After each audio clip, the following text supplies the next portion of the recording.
আমি কুয়েতের মরুভূমিতে দুইটা কচু বাংলাদেশ থেকে অনেকগুলো নিয়ে আসছি। তো দুইটা পরীক্ষামূলকভাবে লাগাইছি যে এই মরুভূমিতে কচু হবে কিনা। তো দেখেন মাশাল্লাহ, আমি গত মাসে এই কচুগুলো লাগানোর পর তো 1 মাস অলমোস্ট হয়ে গেছে। তো মাশাল্লাহ গাছগুলা প্রতিদিন পানি দেওয়া হয়, গাছগুলো হয়েছে সুন্দর। এটা হচ্ছে আমাদের দেশের যে নাইরোলা কচু বলে ওইটা। তো মাশাল্লাহ গাছ সুন্দর হয়েছে, কিন্তু দেখেন এখন আজকে হচ্ছে জুন মাসের 29 তারিখ, প্রচণ্ড গরম এবং কি এই প্রচণ্ড রোদ এবং যে আবহাওয়াটা বাতাস এটাও প্রচণ্ড গরম, এই কারণে পাতাগুলো পুড়ে গেছে। তো মাশাল্লাহ এই দেশেও যে এই মরুভূমিতে কচু আমাদের হবে, বাংলাদেশের যে কচু এটা হবে, কিন্তু একটু শীত পড়লে এটা মাশাল্লাহ সুন্দর হবে।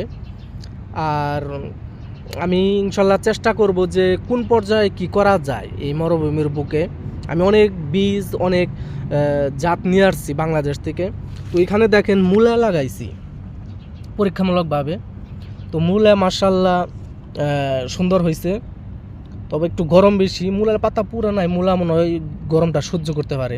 তো অল্প পরিসরে আমি লাগাইছি পরীক্ষামূলকভাবে প্রথমে। এখানে এই যে পাটের বিচি দিছিলাম, এগুলো এই যে এই অবস্থায় আছে, এগুলো পুড়ে যাইতেছে পাতা।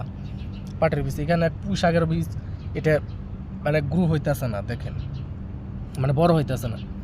আর আমার পাশে যে এটার মধ্যে এই যে আছে সুন্দর বাগান, এটার মধ্যে প্রতিদিন পানি দেওয়া হয়।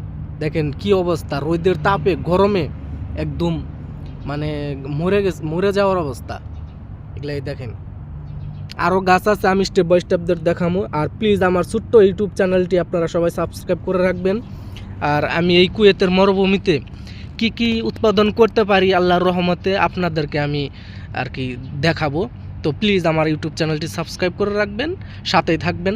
সবাইকে ধন্যবাদ জানিয়ে ভালো থাকবেন। আল্লাহ হাফেজ।